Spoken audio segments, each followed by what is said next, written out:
what they should do if Russia doesn't want to end this war is use that unused tool. And I think, if anything, that would really hit them in the gut, those folks that are directly in Mr. Putin's circle.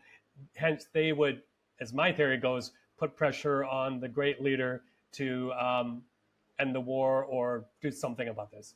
Hello and welcome to Frontline for Times Radio. I'm Louis Sykes, and today we're joined by Michael Bociurkiw, a senior fellow at the Atlantic Council and also an author and journalist who runs the Substack World Briefing.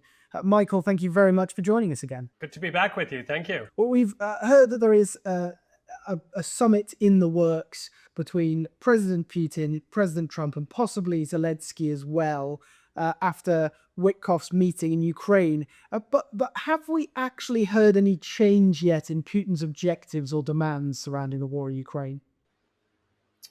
Yeah, great question. Well, the fact that Witkoff and Putin spent a whole 4 hours together kind of tipped us off to something big is in the works. And it does look like Mr. Putin has come to the realization perhaps he's having too many sleepless nights from Ukrainian drone attacks, either in Moscow or Sochi, or some of his oil facilities being blown up. There's also, I think, a realization now in the Kremlin that the Americans are leaning on some of Russia's most dearest allies, and number one being India, up to 50% tariffs as punishment for buying that dirty Russian oil, which in turn, of course, fuels the Russian war machine.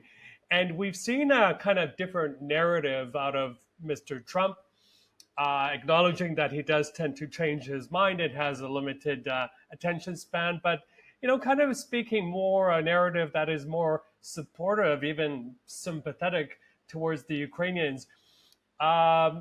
Looking down the road, growing concern of more destabilization in the Russian economy as well, inflation concerns.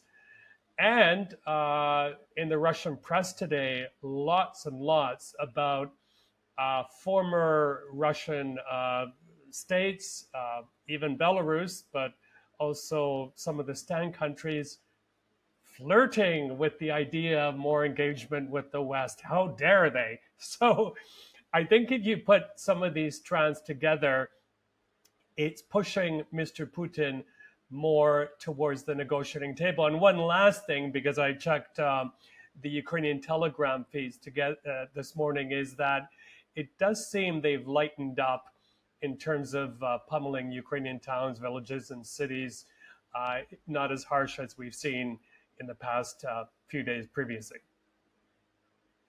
Yeah, and it is quite noticeable the change in rhetoric from the US administration over this. I mean, Trump in recent days calling Russia's invasion of Ukraine a threat to US national security interests. That's a big change from where Trump was when he came into office, that this was basically a foreign war, isn't it? Well, I dare not give my friends the opportunity to criticize me for being too charitable towards Mr. Trump. Having said that, I think there's a little bit more at play here. Yes, who knows? Maybe the First Lady spoke to him and said, how can we possibly put up with all this death and destruction in Ukraine? But I think, as much as we know about Mr. Trump by this point, his second term in office, is that I think in the background, I have a sneaky suspicion he's also gunning for that Nobel Peace Prize. I mean, goodness gracious, you've had countries from Israel to Cambodia, and I think even Indonesia, nominating him for this. I think he's eager for a foreign affairs win.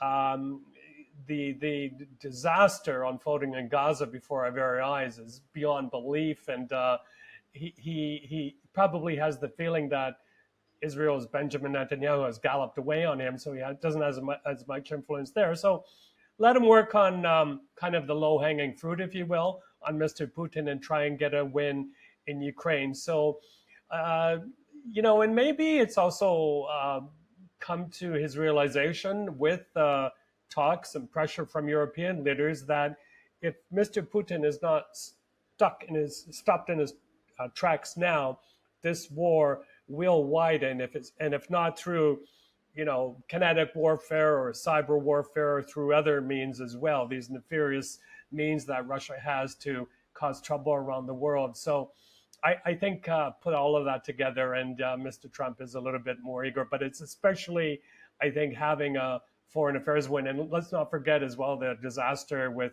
the North Korean leader, 3 meetings with him, and we're in a worse situation now with North Korea than before. And how do you think the Kremlin are reading that shift from the White House? I mean, do you think Putin has realized the window for a negotiated settlement is closing now, or is this just another Kremlin delaying tactic? I think the former, that the window is closing, that if we're going, from their point of view, if we're going to use Mr. Trump, we have to do it now because we don't want him shifting. And let's not forget, there's a lot of pressure from the Republicans, especially in the Senate. They have put on the table a bill to levy tariffs as high as 500% on countries that do trade with Russia. So that would, and also, of course, tariffs on Russia itself. So he's reading, I think, some signals from his base as well that he needs to move. But Putin, I think, it's really that feeling if we're going to have a kind of seat at the table, one where we can influence the course of events, now is the time to meet. One other thing that's of note here is Zelensky's role in all of this. He might get this sit-down meeting, possibly one-to-one with Putin or with Putin and Trump. That's actually something of a climb down from the Kremlin, isn't it? Considering that they don't even recognize him at the moment as a legitimate president of Ukraine, despite the fact that he, under Ukrainian law, very much is. Yeah, I think it will take pressure from Mr. Trump for the Kremlin to agree to have Mr. Zelensky at the table. But I also think that Mr. Putin still feels he can play Mr. Zelensky. Indeed, he did play him early in his term of office when in one of the first, if not the first, prisoner swap, there was a late addition of a suspect of interest, as the Dutch put it, associated with the downing of MH17 by a Russian missile. Mr. Zelensky had to give that person up for the prisoner swap to happen. But yeah, they do see him as a legitimate leader, and I think the Kremlin is still very intent on not only getting Ukraine, whether it's done in talks or otherwise, to give up its NATO bid, but also to install a more Kremlin-friendly government, if you can put it that way, in Kiev, and that's why you'll probably hear from them that they want to press for early elections. Let's not forget as well that in this point of time, and I think that both the Russians and possibly even the Americans realize this, is that Mr. Zelensky has quite a bit diminished political capital at home after that boneheaded decision to decapitate the anti-corruption bodies. Talk about shooting yourself in the foot. He's lost political support at home because of this. We've lost the really solid political unity we saw since the start of the war. And I'm also detecting quite a bit more critical coverage of Mr. Zelensky overseas. He's very much like our former Canadian Prime Minister Justin Trudeau. He craves, this very supportive, very sparkling foreign media attention. The foreign media has tended to lionize him quite a bit, and now they've backed off a bit on that. So he is coming. If he does come to the negotiating table, he will have to come back with something pretty solid, and that includes not giving up very much territory. It definitely includes not giving up Ukraine's bid for NATO. Crimea might be negotiated away by this point. But also there's the question of war reparations. The bill from this war is north of $1 trillion, $1 trillion US dollars, as far as I understand.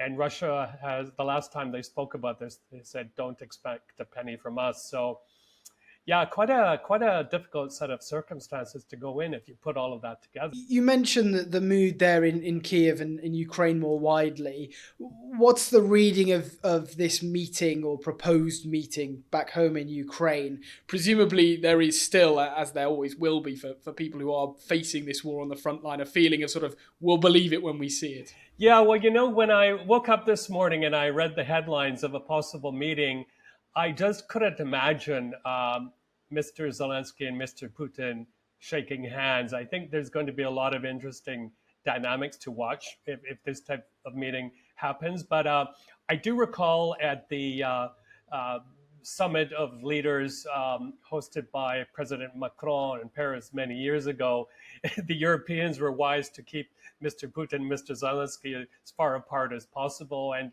some progress was made there. But the mood in Kiev is that, and as you know, I've been based there since just before the start of the war, is many people are tired of the war, especially in places like Kiev, Kharkiv, Kherson being hammered very heavily. They're not only being deprived of sleep, and their anxiety is way higher, but also it's really impacting the economy. As we've spoken before, one big problem right now is simply manpower.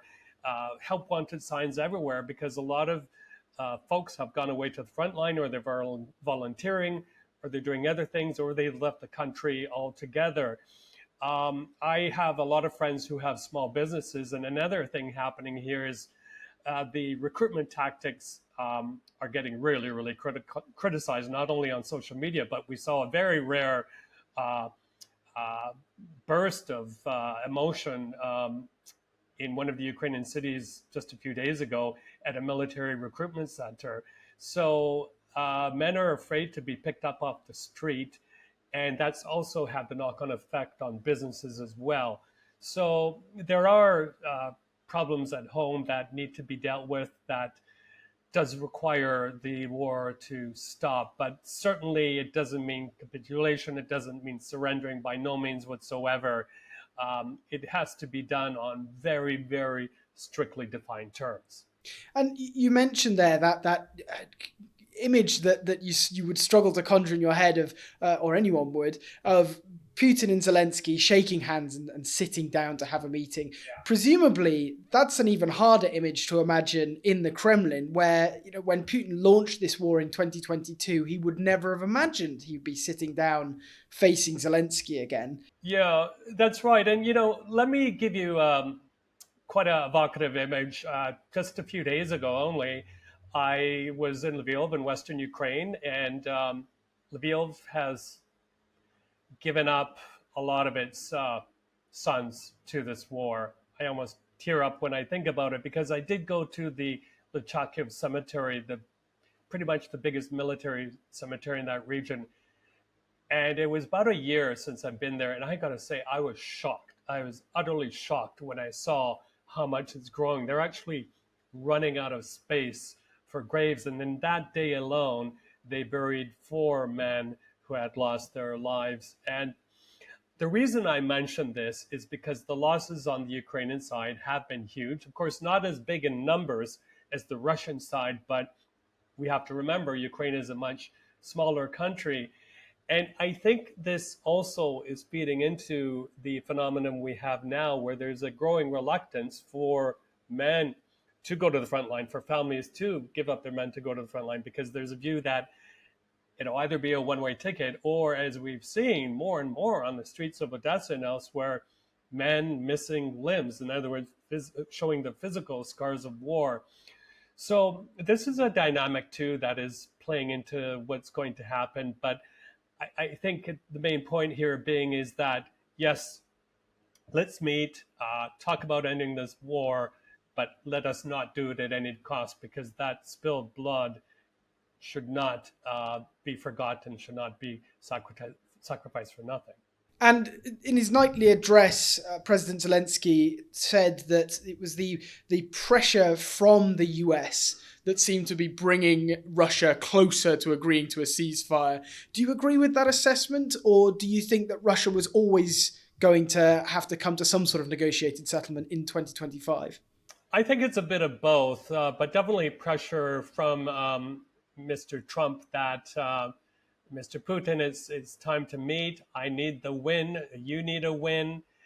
Too many lives have been lost. A realization, also pressure, sorry, from European leaders on Mr. Trump that something big needs to happen. And I think Mr. Putin does respect Mr. Trump to some extent, even though he's been ridiculed in the Russian press as someone who changes his mind all the time, can't be relied upon. But also, I think Mr. Trump feels he can use his powers of persuasion, the master of the art of the deal, to get something big done here. So, let's see if that actually results in a meeting. It does look like the momentum is there. I would even venture to guess that it's going to happen in Turkey because they are respected by all sides.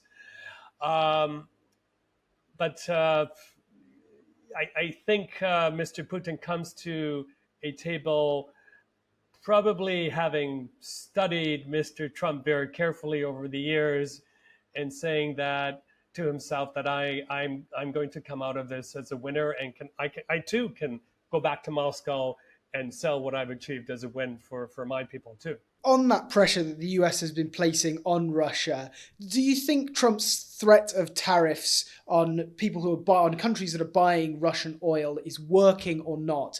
And where should Trump go next after India, or maybe even further on India, to try and drive those Russian oil revenues down? Yeah, remains to be seen. I mean, so far the Indians have pushed back. They've actually ridiculed Trump for this, and they basically said, because I've read their official statements, like what hypocrites you are, because they said the Americans are still buying 2.6 billion pounds worth of Russian exports, mostly uranium, but they said, look at the Europeans, they're buying untold amounts of steel and other things from Russia. And yet we are being penalized for buying Russian oil. Look, it's not only for domestic consumption. Let's be clear on this. The Indians buy crude oil from Russia, they refine it, and then they export it as well. The Indians are in a good spot. They can pay for Russian oil in rupees, and it's almost a limitless flow. But Mr. Trump was correct in saying that this directly or indirectly fuels the Russian war machine. Let's see whether they also go after China and Brazil, the other two big purchasers of Russian oil. I think that kind of the background overarching problem here is that once again, Mr. Trump makes these threats, but then someone flies in. For example, the Swiss recently bolted to Washington to make a deal over these extortionate tariffs, and then some kind of concession is made. So that's why I think if you use this tariff baton too much, but you don't complete the swing, people don't bend, they don't take it seriously. The other thing is, I think I've mentioned on this program as well, which would be really where the rubber hits the road in terms of paying to Russia, is using an unused tool, and that is to go to the Gulf states and say, okay, time to pull the red carpet, the welcome mat from Russian tourists, from Russian oligarchs. No more visits to Dubai or elsewhere. No more buying a property. No more parking your yachts here.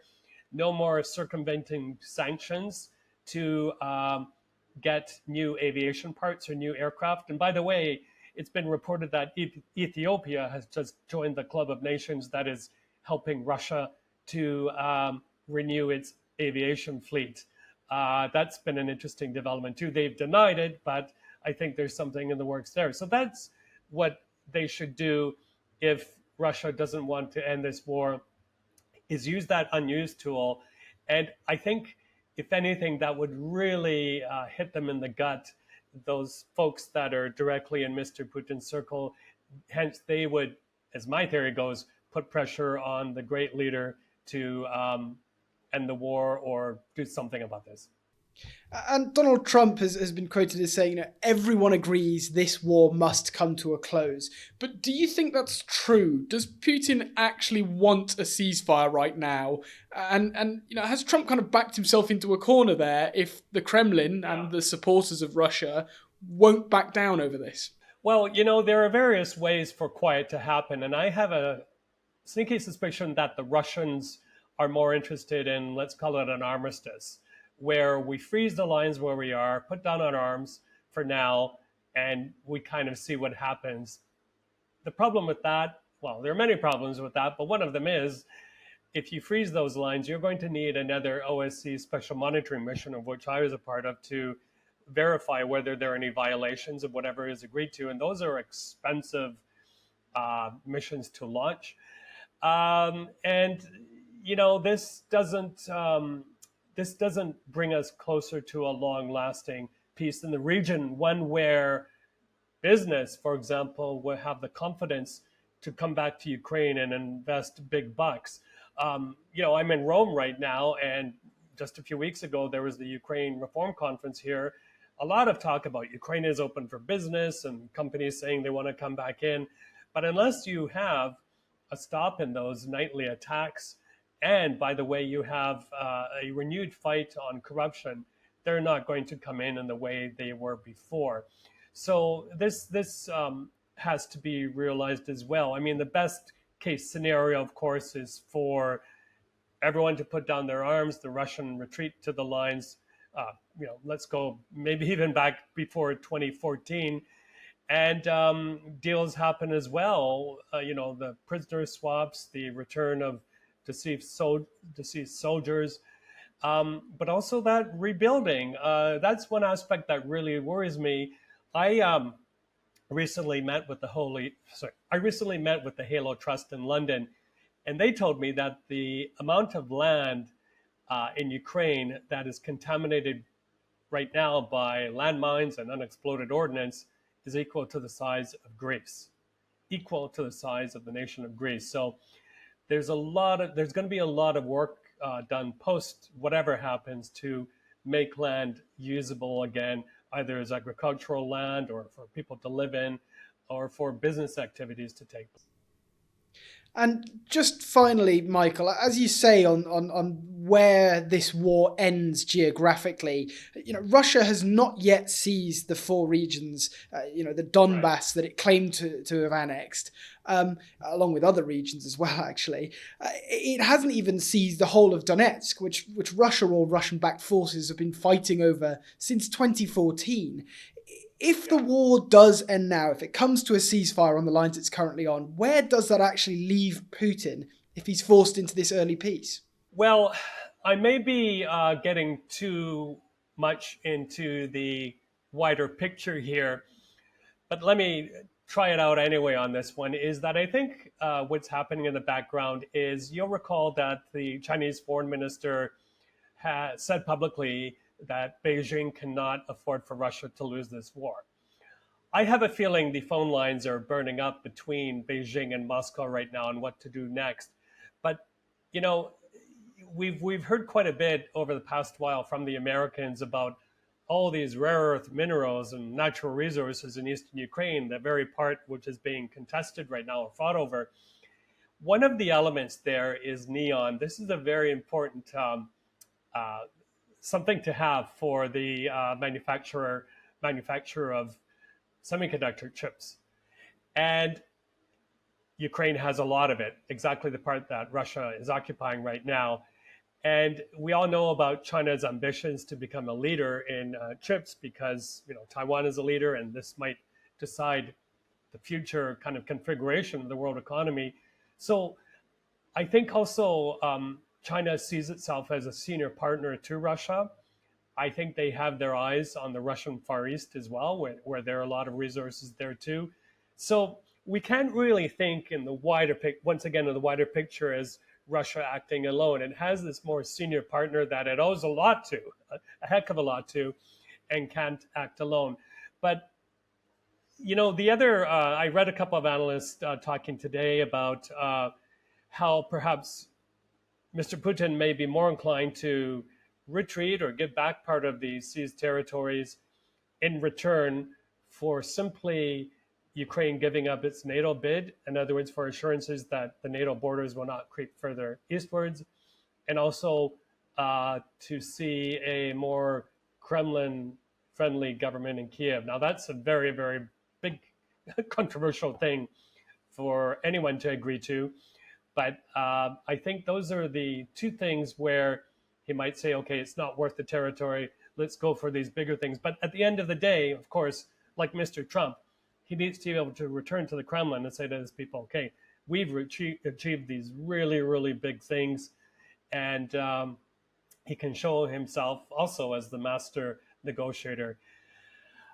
It is very, very difficult. We have crossed lines and a lot of different forces, as I've indicated in this game. But of course, from my point of view, it's very, very important for Ukraine to stick to its guns, for Europe to support its goals, but also for the United States to retain its position as the kind of global guarantor of democratic values and peace, and say to Mr. Putin at the end of the day, look, whatever we've agreed to, these are non-negotiable. You have to understand that. There's a very, very defined timeline. And finally, should you violate these agreements, there's going to be pain, not just regular pain, but unbearable pain. That needs to be made very, very clearly. Mr. Trump does not have a national security team to speak of, but I hope he has the presence of mind to put down the law, lay down the law to Mr. Putin exactly that way. Well, Michael Bociurkiw, Senior Fellow at the Atlantic Council and author and journalist who runs the Substack World Briefing, thank you very much for joining us today on Frontline. My pleasure. Thank you.